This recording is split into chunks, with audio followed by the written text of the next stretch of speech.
जय शिवराय मित्रांनो अनुसूचित जाती आणि नवबद्ध प्रवर्गातील पात्र शेतकऱ्यांसाठी राज्य सरकारकडून एक महत्त्वाची योजना राबवली जात आहे।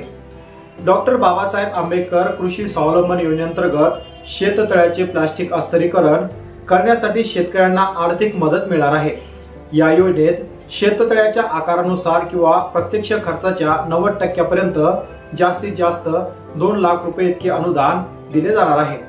आता या योजनेचा लाभ फक्त नव्या शेततळ्यांनाच नाही तर आधीच इतर योजनेअंतर्गत किंवा स्वतःच्या खर्चाने बांधलेल्या शेतकऱ्यांना सुद्धा याचा लाभ मिळणार आहे। तर या सुविधेमुळे पाण्याचा साठा वाढवून शेतकऱ्यांना वर्षभर सिंचनाची स्थिर सुविधा उपलब्ध होईल, पिकांची उत्पादन क्षमता वाढेल आणि शेतकऱ्यांचे उत्पन्न वाढण्यास मदत मिळणार आहे। तर या योजनेला अनुदान किती, कागदपत्र, अर्ज प्रक्रिया कुठे करायची, सर्व माहिती या व्हिडिओमध्ये आपण स्टेप बाय स्टेप पाहणार आहे। तर व्हिडिओला सुरुवात करण्याआधी चॅनलवर तुम्ही नवीन असाल चॅनलला सबस्क्राइब करून बाजूला असलेल्या बेल आयकॉनला नक्कीच प्रेस करून ठेवा। अशाच प्रकारचे कामाचे आणि महत्त्वाचे व्हिडिओ तुम्हाला भेटत राहतात। आता नेमके अपडेट काय आहेत तर चला व्हिडिओ सुरू करूया। शेतकरी मित्रांनो, शेततळे अनुदान योजनेचा महत्त्वाचा उद्देश आपण अगोदर पाहूया। तर या योजनेचा प्रमुख हेतू अनुसूचित जाती नवबौद्ध शेतकऱ्यांना आर्थिक बळ देणं, दीर्घकालीन सिंचन सुविधा उपलब्ध करून देणं, त्याचे शेतावरील अवलंबित अधिक सक्षम करणं आणि आर्थिक स्थिती मजबूत करणं यामागील महत्त्वाचा उद्देश आहे।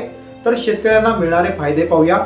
तर शेततळ्याद्वारे पाणी साठवून वर्षभर शेतीसाठी किंवा साठवण करता येईल। कोरड्या हंगामातही पिकांना पाणी पुरवठा होईल, ज्यामुळे पिकाचं नुकसान टळेल। सतत पाणी मिळाल्यामुळे पिकांची वाढ चांगली होईल, उत्पादन वाढेल आणि या विक्रीतून होणारा नफा शेतकऱ्यांची चांगली मदत होईल।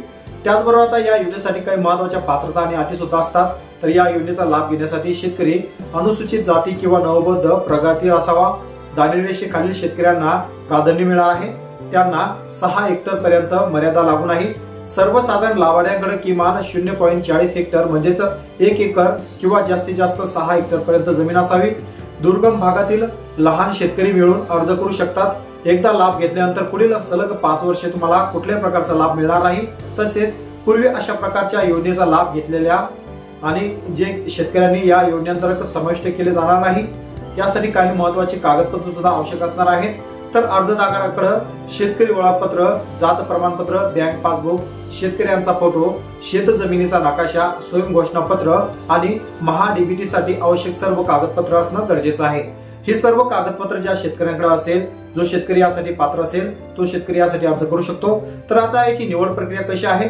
योजनेत निवड झालेल्या शेतकऱ्यांना कागदपत्र अपलोड करण्यासाठी 30 दिवसाचा कालावधी दिला जातो।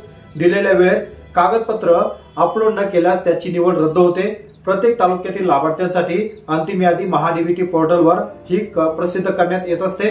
तर अर्ज कसा करायचा? या योजनेअंतर्गत पहिले येणाऱ्याच पहिले प्राधान्य तत्वावर अर्ज स्वीकारले जाणार आहे। तर त्यामुळे पात्र शेतकऱ्यांनी लवकरात लवकर अर्ज करायचा आहे। अर्ज हा महाडीबीटी महाराष्ट्र.gov.farmer.login या वेबसाईटवर करायचा आहे, ज्याची लिंक मी खाली डिस्क्रिप्शन बॉक्समध्ये सुद्धा ठेवली आहे। तर अधिक माहितीसाठी तुम्ही आपल्या गावातील कृषी सहाय्यक, कृषी अधिकारी, पंचायत समितीत, कृषी विभाग किंवा जिल्हा परिषदेच्या कृषी विभागाशी संपर्क साधू शकता आणि त्या ठिकाणाहून तुम्हाला अजून कोणकोणत्या योजना या निगडीत आहेत याची संपूर्ण अपडेट माहिती मित्रांनो तुम्हाला मिळू शकते।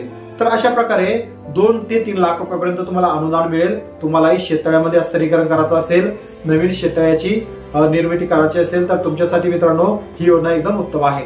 तर अशाच प्रकारचे महत्त्वाचे अपडेट व्हिडिओ तुम्हाला भेटत राहण्यासाठी चॅनलला सबस्क्राइब करून बाजूला असलेल्या बेल आयकॉनला नक्कीच प्रेस करून ठेवा।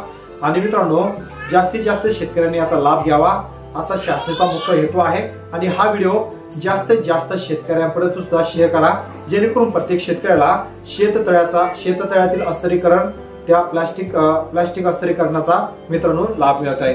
वाट पाहू पुन्हा एका नवीन योजनेची, नवीन व्हिडिओची।